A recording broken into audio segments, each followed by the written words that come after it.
This is Mike Morford, co-host of Missing Persons, and I'm excited to introduce you to a brand new podcast coming to you from our network, AbJack Entertainment. It's called Below the Surface, and it's hosted by established Australian podcaster Olivia McKenzie, who co-hosts True Crime Society. In every episode of Below the Surface, you'll hear about a fascinating case that has a water connection. I'm going to play a short preview for you of episode 1, the case of journalist Kim Wall, who is best known for her articles in The Guardian, The New York Times, and Vice. She disappeared in a submarine beneath the Orison Strait after interviewing the sub's inventor, Peter Madsen, on August 10, 2017. We can only speculate what exactly happened below the surface, but upon the submarine's resurface, Kim was missing, and Peter Madsen wasn't. You can listen to episode 1, Kim Wall, right now in its entirety by searching for Below the Surface on your favorite podcast app. And if you like it, you can also listen to episode 2, which is out right now. We'll be sure to leave information for you in the show notes. Thanks for listening to this preview, and we'll see you back here soon. Thank you for checking out this special preview of Below the Surface, the new podcast from AbJack Entertainment that brings you fascinating cases with a water connection. I'm your host, Olivia. I'd like to play this short preview for you of episode 1. Today I'll be unpacking the case of journalist Kim Wall. Best known for her articles in The Guardian, The New York Times, and Vice, the journalist disappeared in a submarine beneath the Orison Strait after interviewing inventor Peter Madsen on August 10, 2017. We can only speculate what exactly happened below the surface, but upon the submarine's resurface, Kim was missing and Peter Madsen was not. To listen to the full episode, search for Below the Surface on your favorite podcast app. You'll also be able to check out episode 2, which is out now as well. Be sure to subscribe to Below the Surface so that you don't miss a single episode. Thank you for listening. Let's dive in.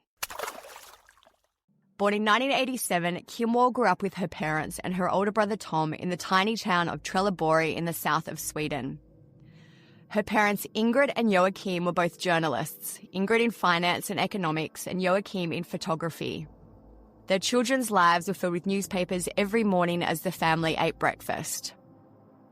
Kim often accompanied her mother to interviews and assignments as a child, so nobody in the family was surprised when Kim announced that she wanted to be a journalist someday too. But not the kind that her parents were. She wanted to go places and write stories about the people nobody else bothered to pose questions to. As a teenager, Kim's family and friends described her as extremely driven and very impressive. Nothing stopped her, and even after she met her goals, she simply moved on to new ones. She never took time to sit on her laurels. After high school, Kim studied at the London School of Economics before getting her master's from the prestigious School of Journalism at Columbia University, where she graduated with honours at the top of her class. In the years after Kim obtained her master's, finding work with a particular network or company proved almost impossible, as most reporting networks were no longer hiring full-time journalists. Instead, these companies searched for freelancers who had already written articles and paid them for the rights to publish their stories. While this wasn't the most financially stable life, it worked for Kim. She went on to freelance for some of the world's most popular media outlets, including Vice, The Guardian, The New York Times, and even the South China Morning Post. One of her friends later told the BBC what made her journalistic abilities so exceptional was that she looked for quirky stories but with a bigger narrative. Most of the stories Kim focused on circled around subcultures, gender, and issues in social justice. While her interests were vast and she travelled frequently and wrote about her experiences in other countries, her stories were always incredibly topical and allowed her audience to see a deeper message beyond the reporting. She was particularly skilled at digging deeply into her interviews, and she never lost the humanity of her subjects. The more she wrote, the more she travelled. By the age of 30, Kim had literally traversed the globe, interviewing everyone from voodoo priests in Haiti to individuals identifying as vampires and gang members of China's Tamil tigers. She was quick-witted, street-smart, and always prepared. Her friend Katerina recalled Kim explaining that she carried a photo of her and her parents in her wallet when she travelled.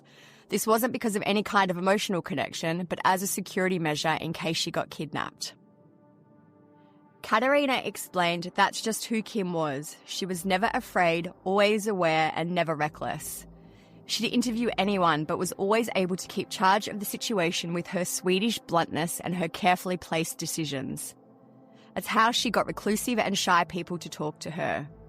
It was also how she'd won a fellowship with the International Women's Media Foundation to report on Uganda and Sri Lanka.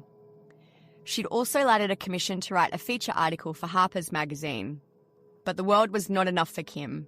There was always another story to be told.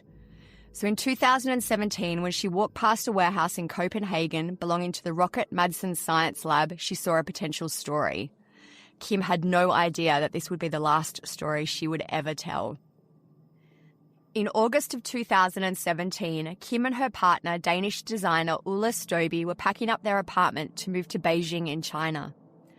After almost a decade of travelling the world and living in places for less than 3 months, Kim and Ulla had decided to settle permanently in Beijing to build a life together. But as they walked through their Danish neighbourhood a few months before their departure date, Kim noticed a warehouse that had escaped her previous notice. On the side of the building, Rocket Madsen Space Lab was painted in large letters. Some cursory research informed her that RMS Labs, as it was more commonly known, was a company for do-it-yourself rocket and submarine projects. Its founder, Peter Madsen, who was often referred to as the Danish Elon Musk, was kind of a celebrity in Denmark. He was a self-proclaimed inventrepreneur who focused his engineering skills on ocean exploration and space travel. In 2008, he made headlines by inventing and building his own submarine called the UC-3 Nautilus. Peter was very keen on public interviews surrounding his inventions, especially after going on to partner with former NASA contractor Christian von Bengtsen. Together they formed Copenhagen Suborbitals, which they described as a collective of amateur rocket makers funded by donations and working with the aim of launching a manned rocket into space. Despite the co-op dismantling in 2014 due to disagreements between Madsen and his fellow engineers, Madsen went on to create his own company, RMS Labs. Kim was enamoured with Madsen's story. His world was so removed from that of most people, getting his take on submarines and rockets was exactly the kind of article Kim would be able to pitch to a media outlet. But for all that Peter Madsen liked the press, he was a difficult man to get an exclusive interview from. It took Kim several months before she was able to schedule an interview with Peter, but on August 10, 2017, only a few days before she was due to leave Copenhagen for good, Madsen finally agreed to not only give her an interview, but a ride on his famous submarine. Kim was ecstatic to get such an opportunity, and Ulla walked her down to the dockyard at around 7 p.m. She shook hands with Madsen and boarded the Nautilus. Ulla snapped a photo of Kim waving from the top deck, and then he went home to get ready for the going-away party that the couple were throwing to say goodbye to their Danish friends. Kim's interview was only supposed to take around 2 hours, and then she said she'd join Ulla at the party. By the time Ulla returned to their apartment, Kim had texted him, "I'm still alive, by the way, but I'm going down now. I love you." He, as she meant Peter Madsen, bought coffee and cookies, though. Ulla texted her back and went to prepare for the party. By the 2-hour mark, Ulla expected to hear that Kim was coming home, but his phone remained silent.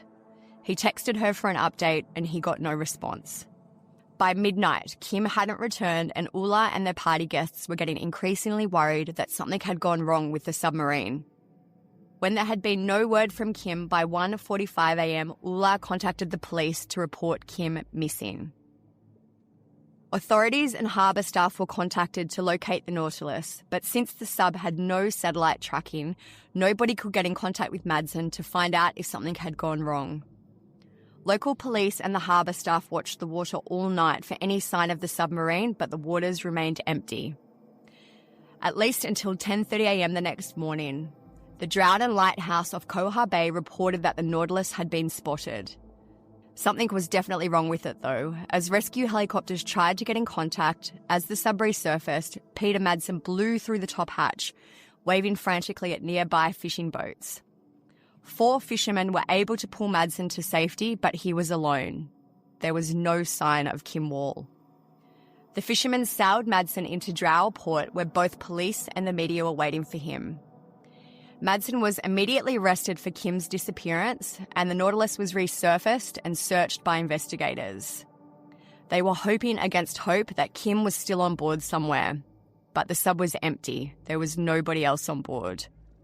Only Madsen knew the truth about Kim. Could they get him to tell it?